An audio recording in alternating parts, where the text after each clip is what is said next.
நாம எல்லா மொழிகளையும் மதிப்போம், அதுல மாற்று கருத்தே கிடையாது. தனிப்பட்ட முறையில் யார் வேணாலும் எந்த ஸ்கூல்ல வேணாலும் படிக்கலாங்க. உனக்கு எந்த மொழி வேணுமோ, எப்போ கற்றுக்கணுமோ, உனக்கு எப்போ தோணுதோ கற்றுக்கலாம். அதெல்லாம் அவங்கவுங்களுடைய தனிப்பட்ட ஒரு உரிமை. ஆனால் கூட்டாட்சி தத்துவத்தை மீறி மாநில தன்னாட்சி உரிமைக்கு எதிராக ஒரு மாநில அரசின் மொழி கொள்கையை, கல்வி கொள்கையை கேள்விக்குறியாக்கி வேறு ஒரு மொழியை வலுக்கட்டாயமாக திணிச்சா, அதுவும் அரசியல் ரீதியாக திணிச்சா எப்படி ப்ரோ? அடுத்து ஐயா விஜய் அவர்களுக்கு வர்றேன். இங்க எத்தனை பேருக்கு தெரியும், அண்ணன் விஜய் அவர்கள் ஒரு தனியார் சிபிஎஸ்இ பள்ளி நடத்துறது. தமிழக வெற்றி கழகத்தினுடைய தலைவர் திரு விஜய் அவர்கள் ஒரு சிபிஎஸ்இ பள்ளி நடத்துறாங்க பதூர்ல. அந்த பள்ளியினுடைய பெயர் விஜய் வித்யாசிரம். நடிகர் விஜய் அவர்கள் தமிழக வெற்றி கழகத்தினுடைய தலைவர் விஜய் வித்யாசிரம் என்கின்ற பள்ளி நடத்துறாங்க. சி ஜோசப் விஜய் என்கின்ற பெயரை பாருங்க, நான் கொடுத்திருக்கிற டாக்குமெண்ட்ல கொஞ்சம் ஜூம் பண்ணுங்க. சி ஜோசப் விசை என்கின்றவர் யாரு? அவர் புதுசா மேல இருந்து வந்தாரா?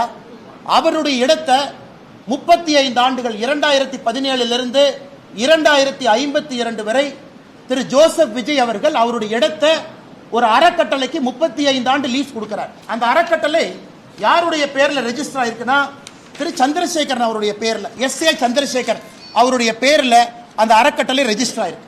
இந்த டாக்குமெண்ட்ல எஸ்.ஏ. சந்திரசேகர் அவர்கள் நடத்தக்கூடிய பள்ளி, அந்த ட்ரஸ்ட் நடத்தக்கூடிய பள்ளி தான் விஜய் வித்யாசிரம். என்ன அர்த்தத்துல சில அரசியல் தலைவர்கள் அவங்க நடத்துற பள்ளி சிபிஎஸ்இ, அவங்க நடத்துற பள்ளியில ஹிந்தி இருக்கு, அவங்க சொந்த குழந்தைங்க பிரெஞ்சு படிக்கிறாங்க. அன்பில் மகேஷ் பொய்யாமொழியினுடைய சொந்த குழந்தை பிரெஞ்சு மொழி படிக்கிறாங்க. இந்த அரசியல்வாதிகள் எந்த லட்சணத்துல வெளியே வந்து அரசு பள்ளியில் இருக்கக்கூடிய மாணவர்கள் மட்டும் 2 மொழி படிக்க வேண்டும் என்று எந்த லட்சணத்துல சொல்றாங்க? அவங்கள மேலே வருவதற்கு வாய்ப்பே இல்லாம மேல ஒரு ஏணி கொடுத்தா தாங்க ஏறுவாங்க, கயிறு போட்டா தாங்க பிடிச்சி ஏறுவாங்க. அரசு பள்ளியில தள்ளி விட்டுட்டு ஏணியும் கொடுக்க வேண்டாம், கயிறும் கொடுக்க வேண்டாம், இவங்க யாருக்கோ கூலிகளாக கொத்தடிமைகளாக வேலை செய்ய வேண்டும் என்று நினைத்தால் அதை இந்த அண்ணாமலை எதிர்ப்பான், தமிழக பாரதிய ஜனதா கட்சி எதிர்க்கும், எல்லோரும் எதிர்ப்போம். அதுல எந்த மாற்று கருத்து வேண்டாங்க. 5ஆம் கிளாஸ் வரைக்கும் தமிழ் மொழியில மட்டும்தான் படிக்கணும். இது நீங்களே செய்யலீங்களே. அண்ணாதுரை ஐயா செஞ்சாங்களா? செய்யல. கருணாநிதி ஐயா செஞ்சாங்களா? செய்யல. ஸ்டாலின் ஐயா நீங்க செஞ்சீங்களா? செய்யல. மோடி ஐயா செஞ்சிருக்காரு. புதிய கல்விக் கொள்கையில யாராக இருந்தாலும், என் மகன் உங்கள் மகன் யாராக இருந்தாலும் எல்லோரும் 5ஆம் கிளாஸ் வரைக்கும் தமிழ் மொழியில தான் படிக்கணும். பிசிக்ஸ் தமிழ் மொழியில படிங்க, கெமிஸ்ட்ரி தமிழ் மொழியில படிங்க, எல்லாம் தமிழ் மொழி தான். 5ஆம் வகுப்பிலிருந்து 8ஆம் வகுப்பு வரை தமிழ் மொழியிலே படிப்பதற்கு முயற்சி செய்யப்படும். புஷ் கொடுக்குறாங்க, இங்கேயும் படிக்க வைங்க. அதுக்கப்புறம் அது ஆங்கிலமா மாறலாம். ஆனா 5th வரைக்கும் ஃபவுண்டேஷனல் லிட்ரசி, அடிப்படை கல்வித்திறன் என்பது தமிழ் மொழியில தான் இருக்கும். இதை நீங்களே செய்யல. எதுக்கு புதிய கல்விக் கொள்கை எதிர்க்கிறீங்க? எதுக்கு இந்த டிராமா போடுறீங்க? பாரதிய ஜனதா கட்சி தனித்து நாங்கள் ஒரு பக்கம் நிற்கிறோம், தமிழக மக்கள் பக்கம் நிற்கிறோம்.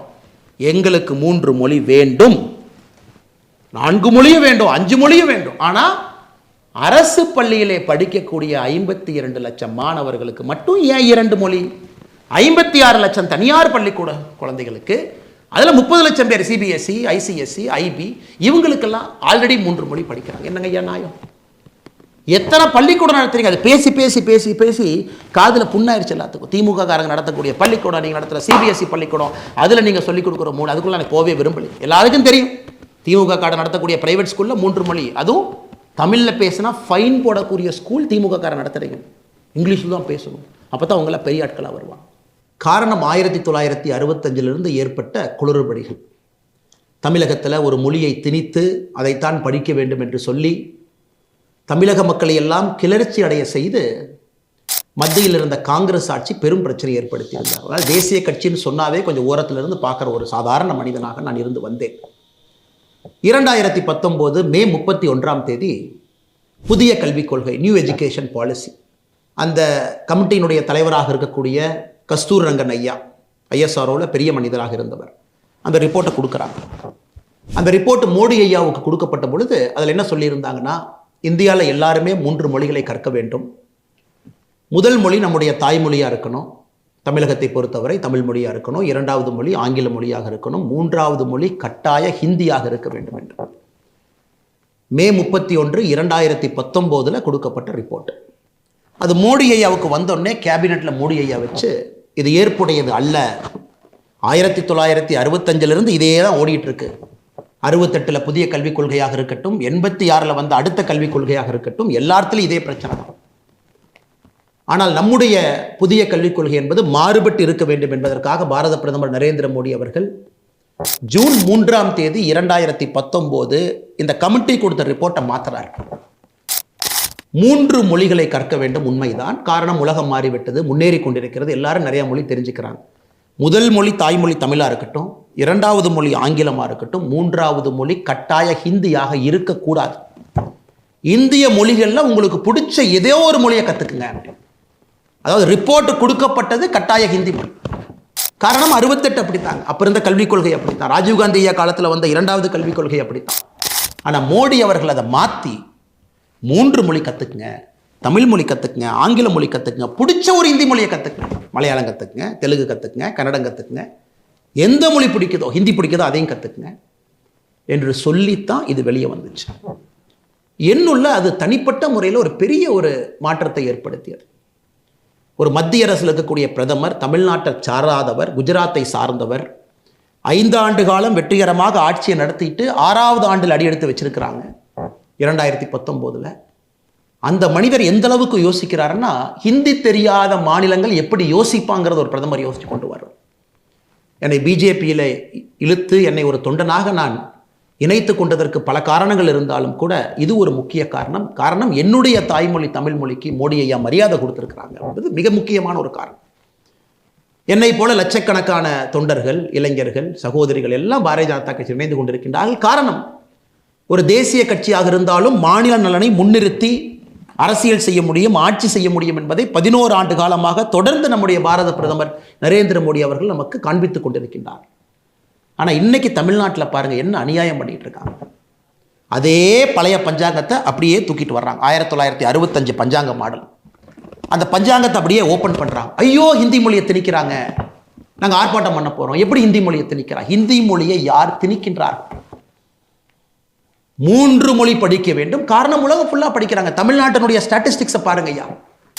அரசு பள்ளியில் படிக்கக்கூடிய மாணவர்கள் 52 லட்சம், தனியார் பள்ளியில் படிக்கக்கூடிய மாணவர்கள் 56 லட்சம். தமிழ்நாட்டில் அரசு பள்ளியை விட தனியார் பள்ளியிலே மாணவ செல்வங்கள் அதிகமாக படிக்கிறாங்க. 4 லட்சம் பேர் அதிகம்.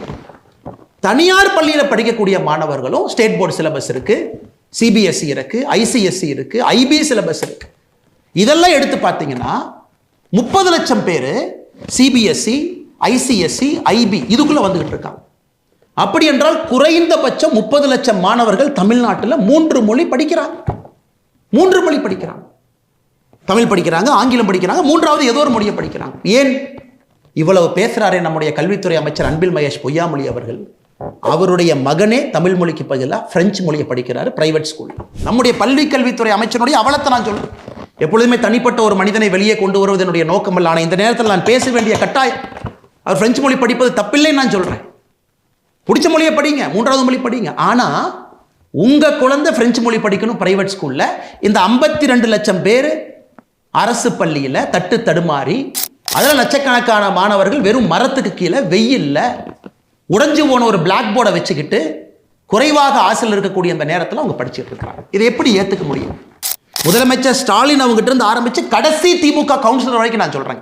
நான் யாரும் எடுக்கல. திமுகவுடைய கடைக்கோடியில் இருக்கக்கூடிய கவுன்சிலர் வரைக்கும் குழந்தைங்க 3 மொழி படிக்கிறாங்க.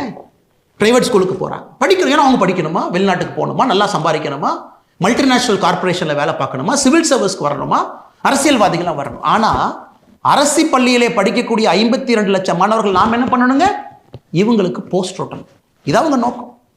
தமிழ்நாட்டில் மொழியை வைத்து, கல்வியை வைத்து 2 classes ஆஃப் பீப்புள், 2 தரப்பட்ட மனிதர்களை உருவாக்கிட்டாங்க. ஒருவன் மேலே மேலே போயிட்டு இருப்பான், கல்வி தகுதி குறைவாக கொடுத்து இன்னொரு தரப்பட்ட மனிதன் அவங்களுக்கு நம்ம பணி செய்யணும். கடையில் கை கட்டி நிற்கணும், வேலை பார்க்கணும், கூலி வேலைக்கு போகணும், தோட்டத்தில் வேலை பார்க்கணும். அவங்க ஒரு கம்பெனி நடத்துனாங்கன்னா டயரை உருட்டணும், வீட்டை சுத்தம் பண்ணணும், தெருவை சுத்தம் பண்ணணும், துப்புரவு பணியாளர்களாக வேலை செய்யணும். இதெல்லாம் நாம செய்யணும். ஏன்னா அரசு பள்ளியில் படிச்சுட்டாங்க, அவங்களுக்கு 2 மொழி மட்டும்தான் தெரியும். அந்த 2 மொழியும் உருப்படியா தெரியுதா? அடுத்த கேள்வி. தமிழை வைத்து அரசியலிலே தஞ்சம் அடைந்து பிழைப்பு நடத்தி கொண்டிருக்கின்றார்கள் திராவிட முன்னேற்ற கழகம். தமிழ் மொழியை வச்சு பிளப்பு நடத்துறாங்க.